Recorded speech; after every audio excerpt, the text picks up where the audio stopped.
Привет, привет! Я загорелась сделать себе плюшевую сумку, и сейчас такие сумки в тренде. Многие бренды представляют свои варианты. Я не смогла устоять перед этой идеей. Конечно, покупать сумку я не стала. Я купила пряжу и сделала для вас это видео, чтобы вы тоже могли связать себе свою собственную плюшевую сумку. Для сумочки мне потребовалось 4 моточка вот такой пряжи. Это Родели. Покупала на Wildberries. Характеристики этой пряжи будут на экране. К сожалению, на самой упаковке нет ни метража, ни веса, но я скопирую это из описания к данному товару. Крючок для этой пряжи я возьму 9 миллиметров. И для сшивания деталей мне потребуется иголка с толстым ушком. Это у меня от Knit Pro иголочка. И немного про пряжу. Пряжа это довольно толстенькая. Крючком номер 9 вязать ее в принципе удобно. Это такая не сколько плюшка, это больше синель. Ну, смотрите, она совершенно не плешивит, даже если я пытаюсь вырвать из нее волокна, я прям силой пытаюсь это делать. Да, прекрасно эта пряжа подходит для экспериментов, можно вязать, можно распускать свое изделие, с пряжей ничего не случается. Ссылку на эту пряжу, там где приобретала ее я вам оставлю.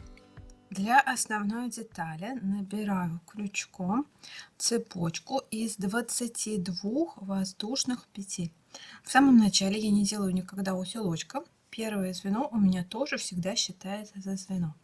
Итак, 1, 2, 3. Цепочка набрана, и перехожу к вязанию первого ряда. Для первого ряда делаю одну воздушную петлю подъема и разворачиваю эту цепочку так, чтобы дальше вязать в перемычке. Вот в эти, да? У каждой цепочки есть сзади перемычка. Вкалываю крючок во второе звено от крючка, то есть воздушную петлю подъема я пропускаю, во второе звено от крючка вкалываю и делаю столбик без накида. 1. В следующее звено точно так же в перемычку делаю 2. В следующее опять в перемычку делаю 3. Здесь будет 22 столбика без накида, то есть ровно то количество, которое я набирала для цепочки из воздушных петель. 21. И последнее звено в перемычку 22.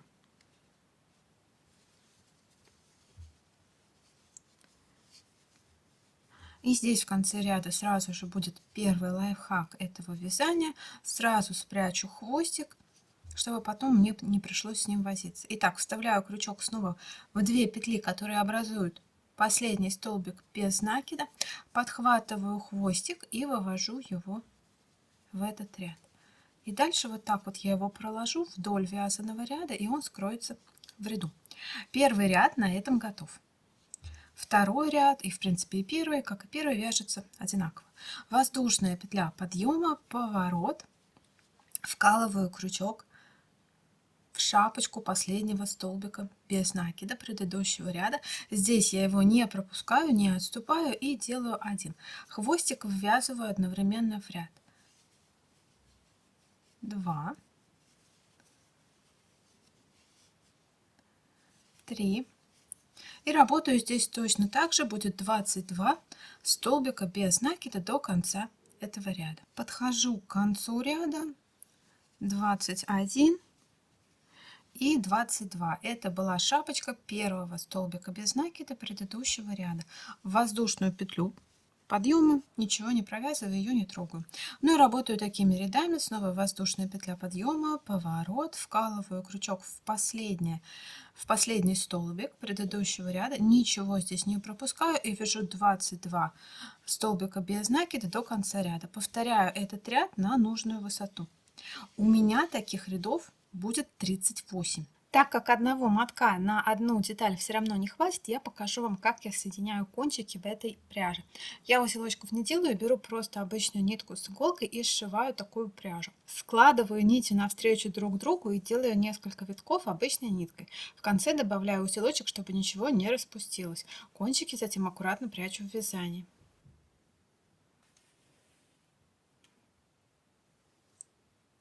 Связала я вот эту деталь. Давайте ее замерим. Ширина 28, длина приблизительно 52,5 сантиметра. Теперь боковая деталь. Боковых деталей будет две, и они две абсолютно одинаковые. Набираю точно так же цепочку из 8 воздушных петель. 1, 2, 3, 4, 5, 6, 7, 8.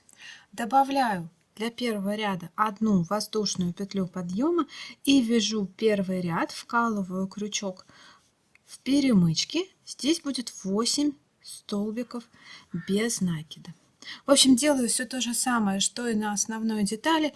Единственное отличие, там было 22 воздушных петли в начале для напора и 22 столбика без накида в ряду, а здесь будет 8 петель в наборе и 8 столбиков без накида в каждом ряду. Боковая деталь готова. Здесь в конце хвостик я оставляю длинный. Этим хвостиком я буду пришивать. Здесь у меня приблизительно 2 метра 30 сантиметров. Хвостик. Давайте ее замерим. Так, совсем забыла сказать, что в высоту получается здесь 14 рядов. Размер 21 и ширина где-то 11, может быть 10,5. Таких деталей нужно 2. Дальше я буду сшивать боковые детали с основной детали, но перед этим сделаю разметку маркерами. От одного края основной детали отсчитываю 1, 2, 3, 4, 5, 6, 7, 8, 9, 10, 11, 12, 13, 14, 15. 15 рядов и вешаю маркер между рядами. Дальше отсчитываю 8 рядов. 1, 2, 3, 4, 5, 6, 7, 8. И вешаю второй маркер между рядами. И здесь в остатке должно получиться тоже 15 рядов. С противоположной стороны делаю все то же самое. То есть здесь 8 рядов, здесь 15 и здесь 15. Маркеры будут означать углы, к которым будут пришиваться углы боковой детали. Дальше беру одну боковушку и вот эту последнюю петлю я вытаскиваю. Вот эту нитку вставляю в иголку с толстым ушком. Если у вас такой иголки нет, то в принципе можно и крючком будет сшивать. Теперь беру основную деталь и беру деталь боковушки. Смотрю, вот так вот их складываю друг к другу, чтобы здесь были пары рядов, да, то есть где вот двойные ряды, видите, вот эта изнанка, здесь один ряд двойной, а лицо там, где два ряда, ну, я думаю, это видно, пара рядов. Если вы вяжете крючком, вы прекрасно видите эти пары рядов. И ниточка, которая с иголкой, она вот здесь вот с одного края боковой детали. И начинаю сшивать. Сначала пришиваю край, здесь вот я прикрепляю за кромочную.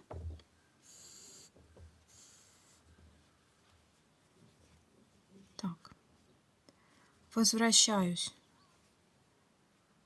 в кромочную и в последний столбик.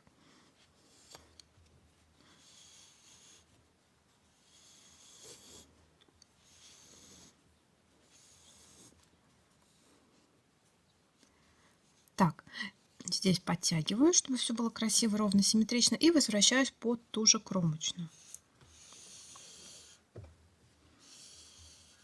Делаю первую петлю. Первая петля сделана, дальше шагаю вниз в пространство между рядов, вот так. И здесь тоже в пространство между рядов. И вывожу иголку.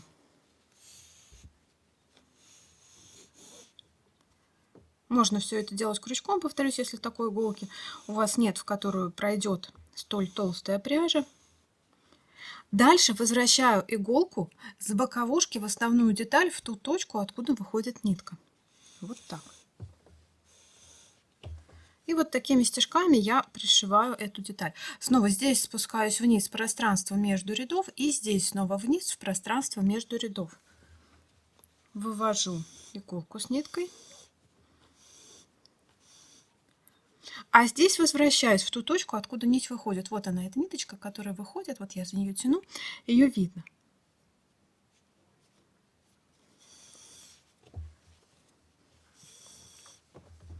И подтягиваю. Снова вниз в пространство между рядов, в пространство между рядов. Нитку вывожу.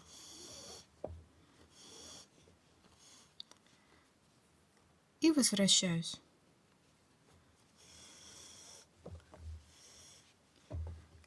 Снова вниз в пространство между рядов, вниз в пространство между рядов.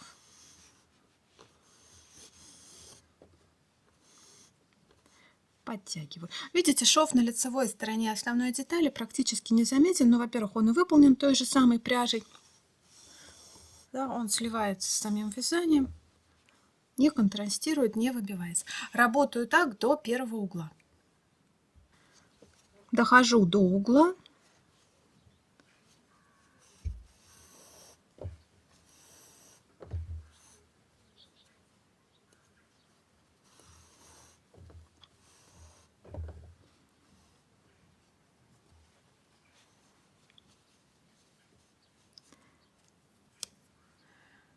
Итак, опять спускаюсь вниз, и вот в сам угол вкалываю крючок.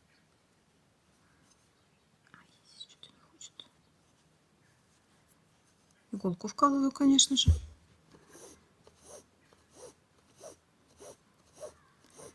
И угол я прошиваю 2 раза.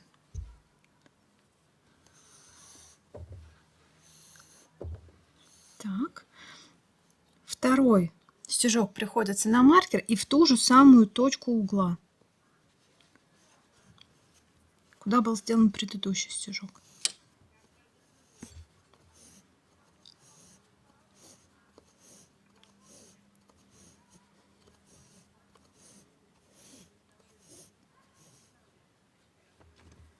Так, и возвращаю здесь в точку с маркером.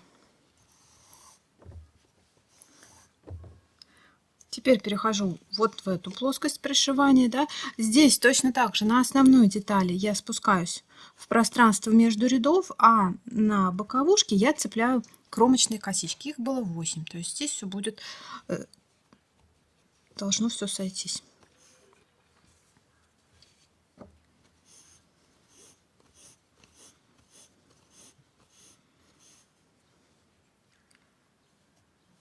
Так, возвращаюсь. Опять в пространство, в кромочную. Возвращаюсь. Опять в пространство, в кромочную.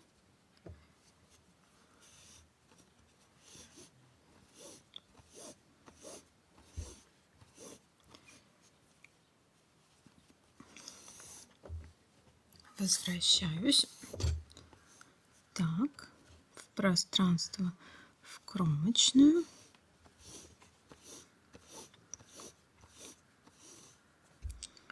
Возвращаюсь.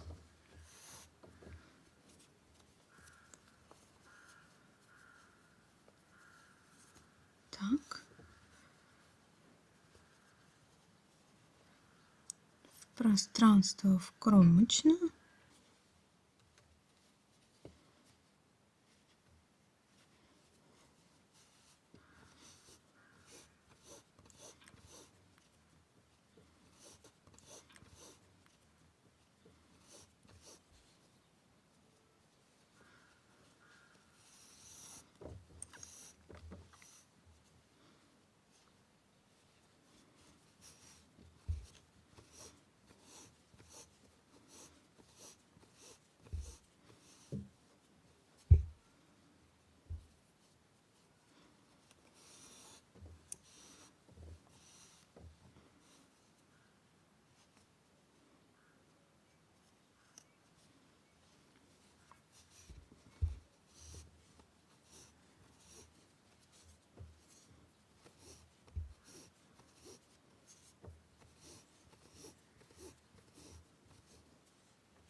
Так, возвращаюсь.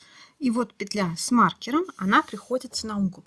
Этот угол точно так же прошиваю 2 раза. вот сюда вкалываю крючок в петлю с маркером и в уголочек.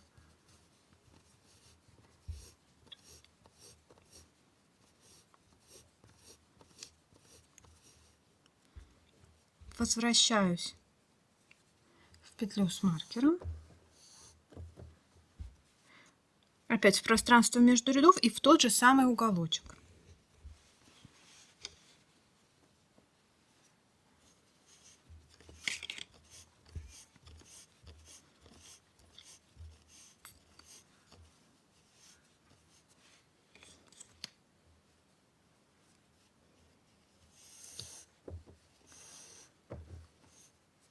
Ну и теперь остается пришить вот эту сторону. Здесь все аналогично.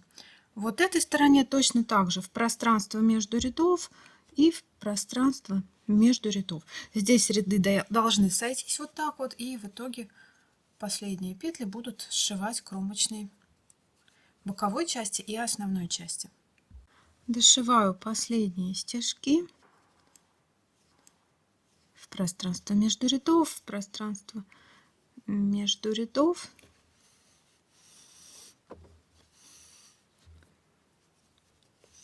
Возвращаюсь. И вот остается сшить лишь кромочный, да, под кромочную. И снова тоже под кромочную. Вот так. И снова возвращаюсь. Все, боковушка на этом пришита. Ниточку дальше вот эту можно увести на изнаночную сторону. Допустим, вот так. И вот здесь вот иголочкой проложить вот так вот в вязаном ряду. Хвостик, кстати, у меня остался довольно длинный. Можно было брать и покороче ниточку оставлять. Прокладываю и обрезаю. Вторую боковушку пришиваю точно так же с противоположной стороны. Теперь про ручку. Для ручки набираю все так же 4 воздушных петли. Первый ряд 1 воздушная петля подъема, разворот и вкалываю крючок опять в дальнюю перемычку, в заднюю перемычку, да, и вяжу 4 столбика без накида за заднюю перемычку. Все точно так же, как я вязала все остальные детали.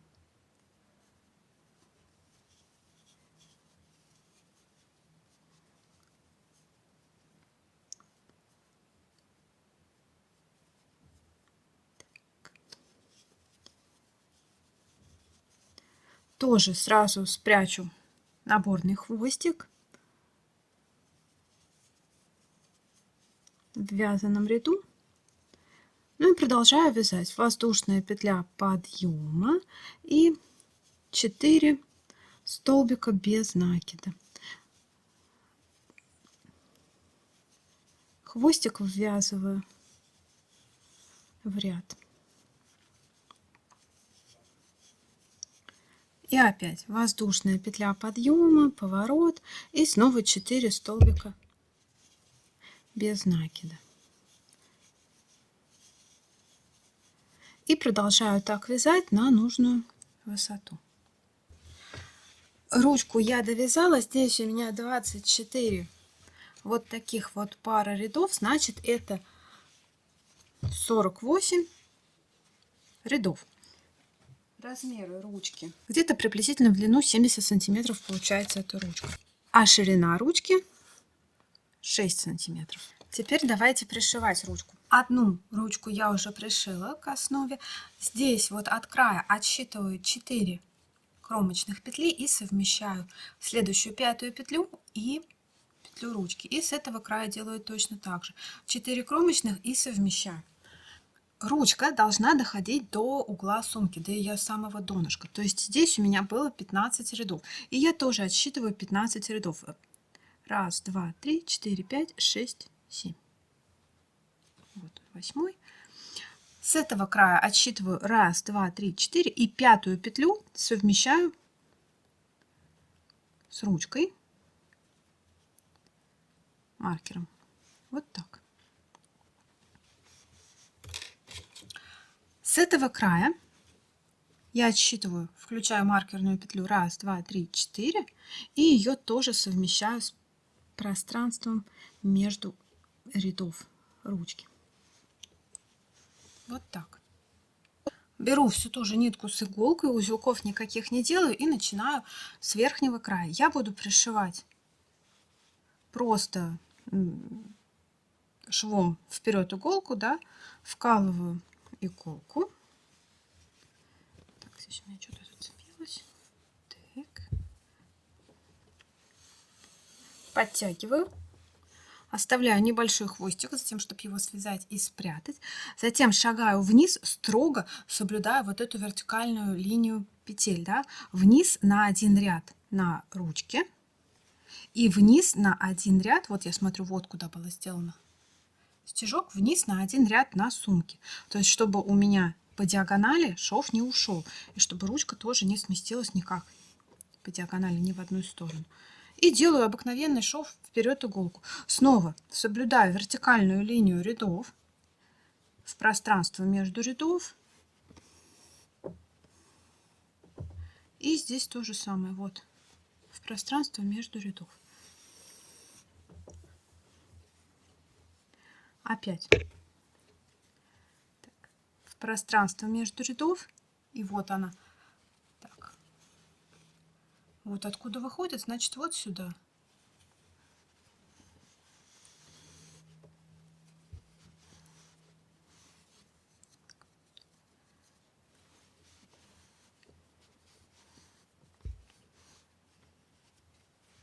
Подтягиваю все хорошо, чтобы было прочно. Ну и продолжаю так шить. В пространство между рядов. Опять спускаюсь на ряд ниже и опять спускаюсь на ряд ниже на ручке. И вывожу ниточку. И подтягиваю снова в пространство между рядов и вот сюда.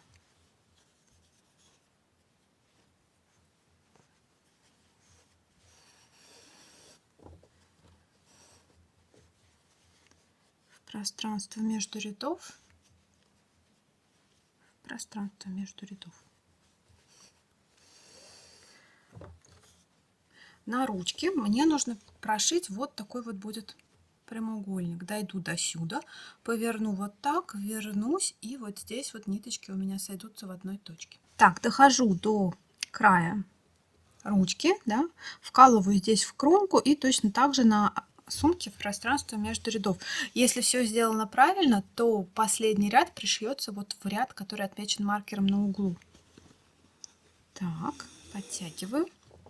И здесь делаю 4 стежка. Теперь двигаюсь в горизонтальном направлении относительно сумки. В кромочную. Да, это будет уже второй стежок. Третий.